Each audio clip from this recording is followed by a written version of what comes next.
बिस्मिल्लाहिर्रहमानिर्रहीम अस्सलामु अलैकुम जी। Welcome to another video. I hope you are doing well.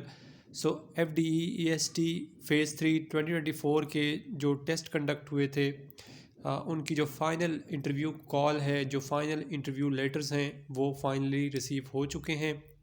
आज की इस वीडियो में इस हवाले से कंप्लीट डिटेल्स आपसे शेयर करूँगा और जो जो डॉक्यूमेंट्स आपने अपने साथ at the time of your interview लेकर जाने हैं वो भी शेयर करूँगा, उनकी डिटेल्स शेयर करूँगा एंड प्लस रिज़ल्ट के हवाले से जो डिटेल्स है वो भी शेयर करूँगा, क्योंकि काफ़ी सारे कैंडिडेट्स रिज़ल्ट के हवाले से पूछ रहे थे।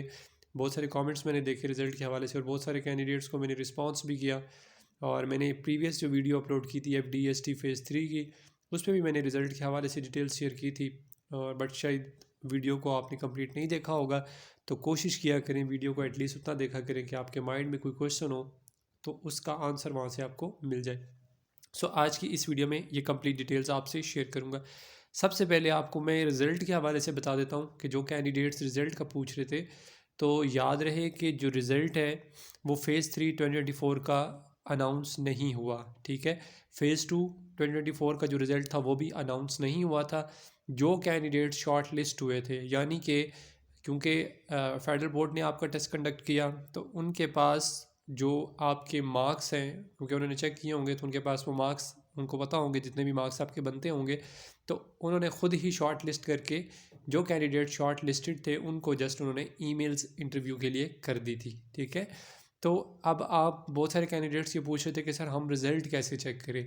तो लास्ट टाइम जो फ़ेज़ 2 2024 का रिज़ल्ट था वो अनाउंस तो नहीं हुआ था, बट जब इंटरव्यूज़ हो चुके थे तो उसके बाद फेडरल बोर्ड ने तमाम कैंडिडेट्स को मैसेजेस किए थे कि आप अपना रिज़ल्ट अगर चेक करना चाहते हैं FDEST का, तो आप फेडरल बोर्ड का जो ऑफिस है उसको विज़िट करें, वहाँ जाकर आप अपना रिज़ल्ट जो है वो चेक कर सकते हैं, ठीक है। तो होप्स हो कि इस बार भी आपको जो फेडरल बोर्ड की तरफ से मैसेज है वो एक रिसीव हो जाएगा, यानी कि जो डिसक्वालीफाई हो जाते हैं कैंडिडेट्स, जो सिलेक्ट नहीं होते, वो मैसेज सिर्फ उन कैंडिडेट्स को आता है उनके नंबर पर। ईमेल नहीं आती, जस्ट नंबर पे मैसेज आता है, ठीक है। और वो भी लास्ट टाइम आया था, इस दफ़ा का मैं को कंफर्म नहीं कह रहा कि आपको आएगा, बट मे बी हो सकता है वो मैसेज आपको आ जाए कि आप जो है वो इस बार क्वालिफाई नहीं कर सके।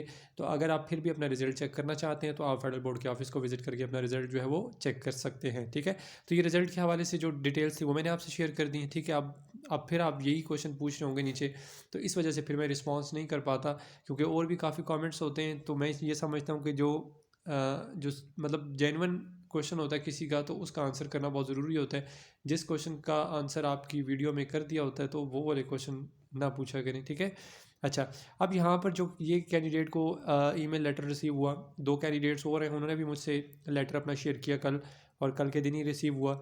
अच्छा, इसमें यहाँ पर इंटरव्यू मोड मेंशन है, फिज़िकल एट, या आगे जो लोकेशन है वो भी मेंशन है कि कहाँ पर इनका इंटरव्यू जो है वो कंडक्ट किया जाएगा। अच्छा, इसमें भी जब आपको कंफर्मेशन के लिए ईमेल आती है जिसमें आपने अपने जो डॉक्यूमेंट्स हैं वो वेरीफाई करने के लिए उनको सेंड करने होते हैं, तो उसमें आपने अपना जो इंटरव्यू मोड है वो लिखना होता है कि आप ऑनलाइन इंटरव्यू देना चाहते हैं या फिज़िकल, बट इन्होंने फिज़िकल चूज़ किया। इनका 17/12/2024 को सुबह 9 बजे इंटरव्यू कंडक्ट होगा। अब नीचे जो डॉक्यूमेंट्स हैं उस हवाले से थोड़ी सी डिटेल्स आपसे शेयर कर देता हूँ। यहाँ पर जो पैरा नंबर 2 लिखा हुआ है, इसमें लिखा है कि this does not guarantee that you will be selected for appointment. अच्छा, इस लेटर का ये मतलब बिल्कुल नहीं है कि आप जो है वो सिलेक्टेड हैं, मतलब अपॉइंटमेंट के लिए आप सिलेक्टेड हैं, ठीक है। तो इसका ये मतलब नहीं है। ये इंटरव्यू आपका होता है, यानी कि जिस तरह ये एक पोस्ट है उस पर 3 कैंडिडेट्स को इंटरव्यू के लिए बुलाया जाता है, ठीक है।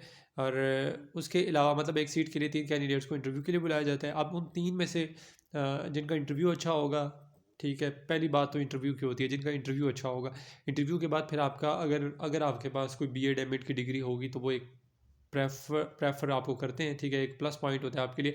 अगर नहीं है तो कोई इशू नहीं होता, बट ये है कि अगर BEd होगा एक बंदे का, उसका इंटरव्यू, अगर सपोज़ के 2-3 कैंडिडेट्स ने इंटरव्यू दिया और 2 कैंडिडेट्स के जो इंटरव्यू के मार्क्स है वो बिल्कुल एग्जैक्टली सेम है, सपोज़ के 10-10 नंबर दोनों के हैं, ठीक है। मगर अब वो कैसे आपको चूज़ करेंगे, अब वो आपकी डिग्रीज़ को देखेंगे। अगर एक बंदे के पास BEd है और दूसरे के पास नहीं है, और एक के पास एक्सपीरियंस भी है दूसरे के पास नहीं है, तो डेफिनेटली फिर वो जो एक्सपीरियंस बंदा है और जिसके पास BEd की स्पेशली डिग्री है उसको वो चूज़ करेंगे, ठीक है। तो ये इस बाकी ये कि इस लेटर, ये जो इंटरव्यू लेटर, इसका मतलब ये नहीं है कि आप जो है वो, मतलब ये कोई गारंटी नहीं है कि आपको ही अपॉइंटमेंट लेटर मिलेगा, सही हो गया। थर्ड पैरा यहाँ पर, you will have to defray your own travelling, अच्छा ये तो और चीज़ है कि आप जो इंटरव्यू के लिए आएंगे तो इसमें कोई टीएडी उनकी तरफ से नहीं दिया जाएगा।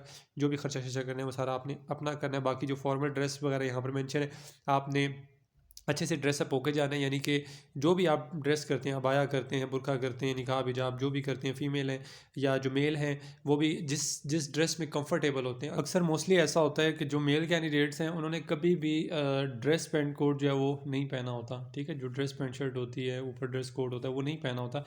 बट जब इंटरव्यू के लिए जाना होता है तो वो dress pant shirt pant coat, ऊपर ड्रेस कोट और साथ में टाई वगैरह लगा कर चले जाते हैं।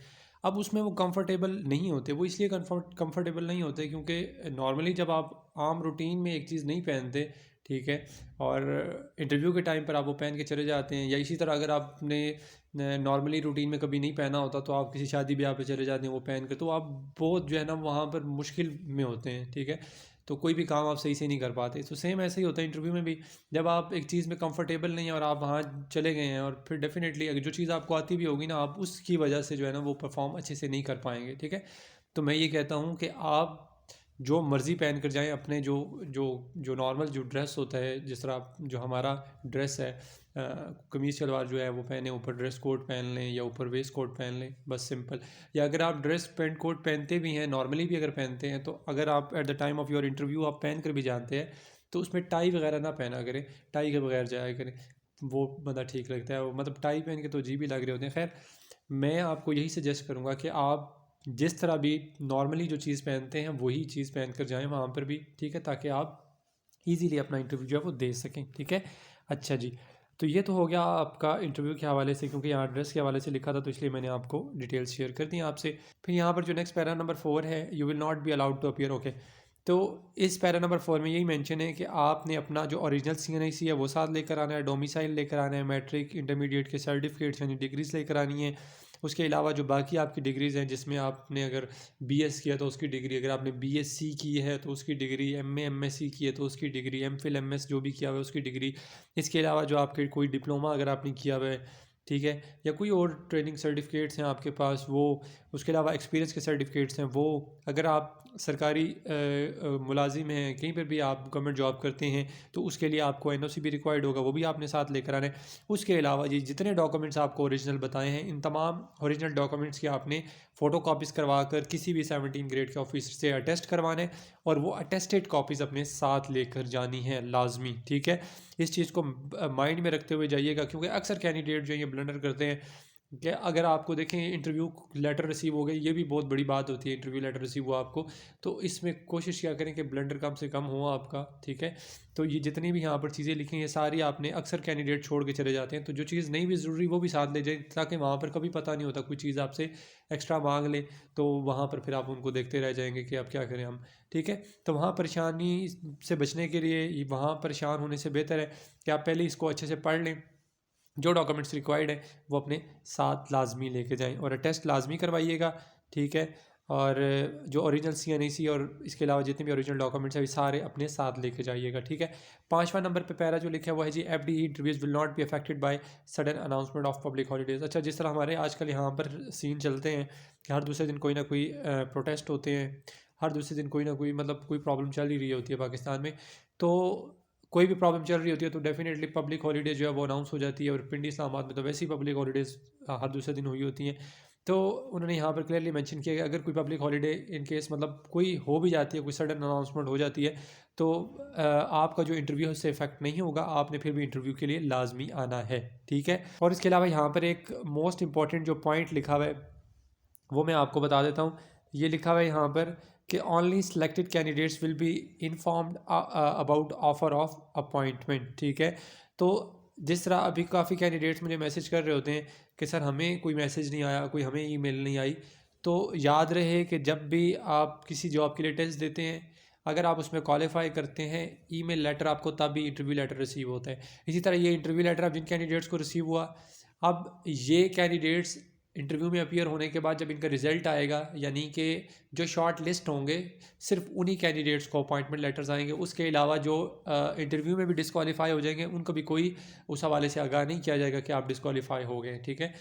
तो जो कैंडिडेट्स अपना इंटरव्यू सिक्योर करेंगे उन्हीं को जस्ट अपॉइंटमेंट लेटर जो है वो सेंड किए जाएंगे। ठीक हो गया। तो ये कंप्लीट आपके इंटरव्यू लेटर की डिटेल्स थी जो मैंने आपसे शेयर कर दी एंड प्लस मेरे चैनल पर FDST के नाम से जो प्लेलिस्ट है उसमें इंटरव्यू एक्सपीरियंसेस जो कैंडिडेट्स के हैं वो मैंने शेयर किए हुए हैं।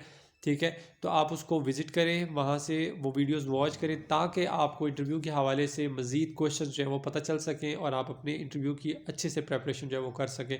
इसके अलावा मैंने खुद से भी जो वीडियोस बनाकर अपलोड किए जिसमें मोस्ट कॉमन क्वेश्चंस मैंने अपलोड किए हैं कि जो आपके इंटरव्यू में लाजमी पूछे जाते हैं। कुछ क्वेश्चन ऐसे होते हैं जो कॉमन होते हैं, जो हर बंदे से पूछे जाते हैं, तो वो क्वेश्चन एटलीस्ट आप ज़रूर तैयार करें। तो वो FDST के नाम से प्लेलिस्ट है, उसको विजिट करें और वहाँ से उसको वॉच कर लें। सो बेस्ट ऑफ लक, अल्लाह ताला आप सबको कामयाब करे, खुश रहें। नेक्स्ट वीडियो तक के लिए अपना बहुत सारा ख्याल रखिएगा और दुआ में याद रखिएगा। अल्लाह हाफिज़।